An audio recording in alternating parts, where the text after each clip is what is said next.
एक छोटे से गांव में, जहां पहाड़ों की छाया में पुराने घर छिपे हुए थे, वहां रहती थी अनन्या। अनन्या एक युवा लड़की थी जिसकी उम्र मुश्किल से 22 साल की थी। वह अपने दादाजी के साथ एक पुराने बंगले में रहती थी। दादाजी एक पुराने घड़ीसाज थे जो दिन रात पुरानी घड़ियों और अजीबोगरीब वस्तुओं से घिरे रहते थे। गांव के लोग उन्हें जादूगर कहते थे, लेकिन अनन्या जानती थी कि वे सिर्फ एकाकी थे। एक शाम, जब बारिश की बूंदें खिड़की पर टकरा रही थीं, दादाजी ने अनन्या को बुलाया। बेटी आओ, तुम्हें कुछ दिखाना है, उन्होंने कहा। अनन्या कमरे में गई, जहां मेज पर एक छोटा सा डिब्बा रखा था। डिब्बा खोलते ही उसमें दो कांच की आंखें चमक रही थीं। वे इतनी जीवंत लग रही थीं कि अनन्या को लगा जैसे वे उसे घूर रही हों। ये क्या है दादाजी? उसने पूछा। दादाजी ने गहरी सांस ली। ये कांच की आंखें हैं जो मैंने सालों पहले बनाई थीं। लेकिन ये साधारण नहीं हैं। इनमें एक रहस्य छिपा है। उन्होंने बताया कि ये आंखें एक पुरानी कथा से जुड़ी हैं। गांव के पुराने किले में एक राजकुमारी रहती थी जिसकी आंखें इतनी सुंदर थीं कि लोग उन्हें देखकर मंत्रमुग्ध हो जाते थे। लेकिन एक दिन एक अभिशाप ने उसकी आंखें पत्थर की बना दीं। राजकुमारी की मौत के बाद उसकी आत्मा उन आंखों में कैद हो गई। दादाजी ने कहा कि उन्होंने ये आंखें उसी किले से पाई थीं। अनन्या को ये सब मजाक लगा। वह हंस पड़ी। दादाजी, आप भी ना हमेशा डरावनी कहानियां सुनाते हैं। लेकिन दादाजी गंभीर थे। इन्हें कभी मत छूना बेटी, ये देख सकती हैं। रात को अनन्या सोने गई, लेकिन उसकी नींद में वह आंखें आ गईं। सपने में वह देख रही थी कि आंखें उसे पुकार रही हैं, देखो देखो हमारी दुनिया। सुबह उठकर अनन्या ने डिब्बा खोला। आंखें अब और चमकदार लग रही थीं। उसने उन्हें छुआ और अचानक एक ठंडी हवा का झोंका आया। घर में अजीब सी आवाजें सुनाई देने लगीं। दादाजी बाहर गए थे और अनन्या अकेली थी। उसने आंखें एक गुड़िया में फिट कर दी जो उसके कमरे में रखी थी। गुड़िया अब जीवंत लग रही थी। शाम को जब दादाजी लौटे तो उन्होंने गुड़िया देखी और चिल्ला उठे, तुमने क्या किया? रात हुई। अनन्या सो रही थी जब उसे लगा कि कोई उसे देख रहा है। उसने आंखें खोलीं तो गुड़िया की आंखें चमक रही थीं। गुड़िया धीरे धीरे हिल रही थी। अनन्या डर गई। वह उठी और गुड़िया को हटाने लगी, लेकिन आंखें जैसे उसे पकड़ रही थीं। सपने में वह राजकुमारी की दुनिया में पहुंच गई। वहां चारों तरफ कांच के महल थे और हर दीवार में आंखें जड़ी हुई थीं। वे सब उसे घूर रही थीं। अनन्या चीख कर जागी। सुबह दादाजी ने बताया कि ये आंखें अभिशापित हैं। जो भी इन्हें देखता है वह उनकी दुनिया में खो जाता है। अनन्या ने फैसला किया कि वह इन्हें वापस किले में रख आएगी। लेकिन रास्ते में अजीब घटनाएं होने लगीं। पेड़ों से आंखें झांक रही थीं और हवा में फुसफुसाहट सुनाई दे रही थी। किले पहुंचकर अनन्या ने आंखें एक कोने में रख दीं, लेकिन जैसे ही वह मुड़ी, आंखें गायब हो गईं। घर लौटकर अनन्या को लगा कि सब ठीक है। लेकिन रात को फिर वही सपना।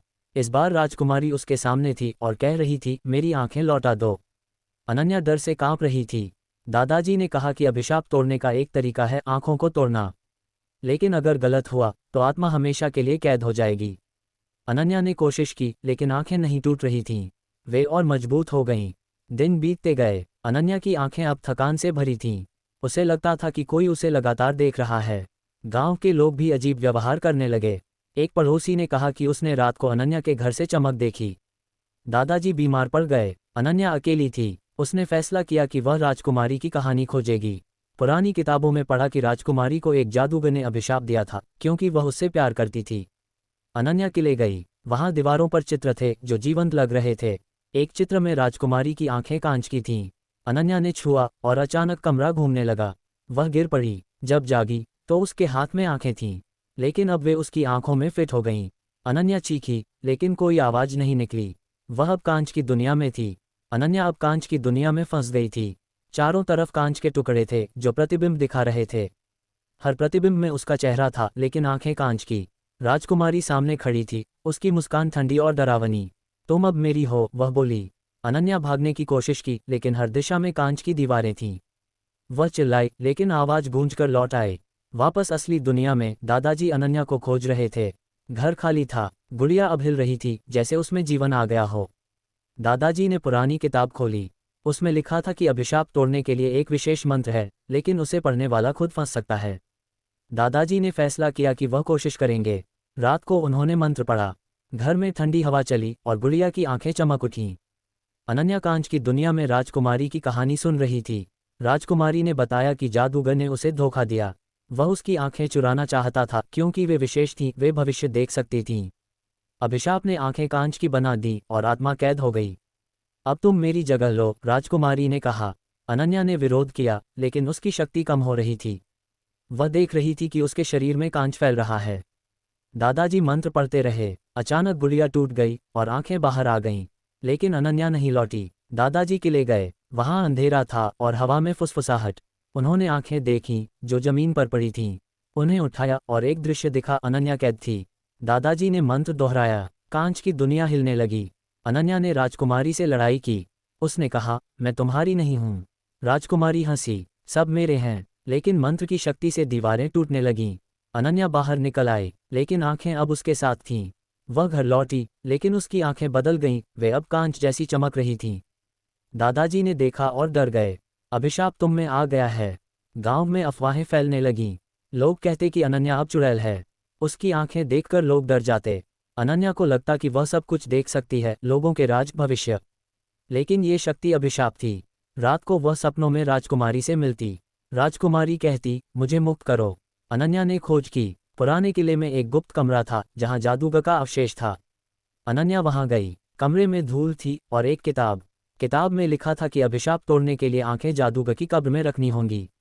लेकिन कब्र कहाँ है? अनन्या ने आंखों से देखा। भविष्य में एक दृश्य। कब्र पहाड़ों में थी। वह दादाजी के साथ गई। रास्ते में जानवर अजीब व्यवहार कर रहे थे, जैसे वे देख रहे हों। कब्र पहुंचकर उन्होंने खोदा। लीमियान एक कंकाल था और उसके सॉकेट में जगह। अनन्या ने आंखें रखीं। अचानक धरती हिली। राजकुमारी की चीख सुनाई दी। आंखें टूट गईं और एक रोशनी फैली। अनन्या बेहोश हो गई। जब जागी तो सब सामान्य था, लेकिन उसकी आंखें अब भी चमक रही थीं। अभिशाप पूरी तरह नहीं गया था। दादाजी ने कहा कि कुछ हिस्सा बाकी है। अनन्या को अब खुद लड़ना होगा। रात को फिर सपना। इस बार राजकुमारी कमजोर थी। अनन्या ने उसे हराया, लेकिन सुबह उसकी आंखों में दर्द। वह अंधी होने लगी। दादाजी ने इलाज खोजा, लेकिन कोई फायदा नहीं। अनन्या अब कांच की दुनिया की कैदी थी, भले ही बाहर हो। अनन्या की जिंदगी अब बदल गई थी। उसकी आंखें कांच जैसी हो गईं और वह सब कुछ देख सकती थी जो नहीं देखना चाहिए। गांव के लोग उसे दूर से देखते और फुसफुसाते, उसकी आंखें कांच की हैं, वे कहते। अनन्या घर में बंद रहती। दादाजी उसकी मदद करते, लेकिन वे खुद कमजोर हो रहे थे। एक रात अनन्या ने सपने में देखा कि राजकुमारी वापस आ रही है। तुमने मुझे मुक्त नहीं किया, सिर्फ कैद किया, वह बोली। सुबह अनन्या ने दादाजी से कहा। उन्होंने पुरानी किताब पढ़ी। किताब में लिखा था कि अभिशाप पूरी तरह तोड़ने के लिए एक बलिदान चाहिए। अनन्या डर गई। क्या बलिदान? दादाजी ने कहा, शायद तुम्हारी आंखें। लेकिन अनन्या तैयार नहीं थी। वह गांव से बाहर गई, शहर में डॉक्टर से मिली। डॉक्टर ने कहा कि उसकी आंखें सामान्य हैं, लेकिन अनन्या जानती थी कि नहीं। शहर में रहते हुए अनन्या को अजीब अनुभव हुए।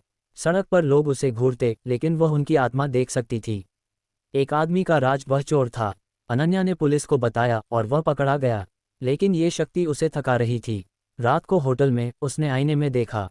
उसकी आंखें चमक रही थीं और पीछे राजकुमारी का चेहरा। वह चीखी। अनन्या वापस गांव लौटी। दादाजी बीमार थे। उन्होंने कहा, बेटी, अभिशाप फैल रहा है।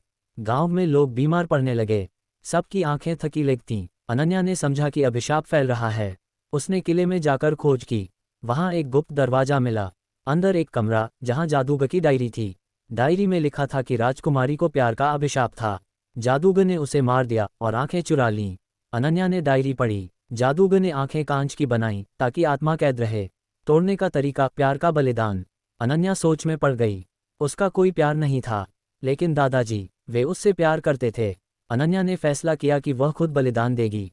रात को उसने आंखें निकालने की कोशिश की, लेकिन दर्द असहनीय था। सपने में राजकुमारी आई। बलिदान दो, वह बोली। अनन्या ने कहा, मैं दे दूंगी। सुबह दादाजी मर गए। अनन्या रोई, लेकिन अभिशाप नहीं टूटा। वह समझी कि बलिदान और बड़ा है। गांव के लोग अब उसे दोषी मानते। एक भीड़ आए और उसे जलाने की कोशिश की। अनन्या भागी, किले में छिपी। वहां राजकुमारी प्रकट हुई। अब तुम मेरी जगह लो। अनन्या ने लड़ाई की। उसने डायरी से मंत्र पढ़ा।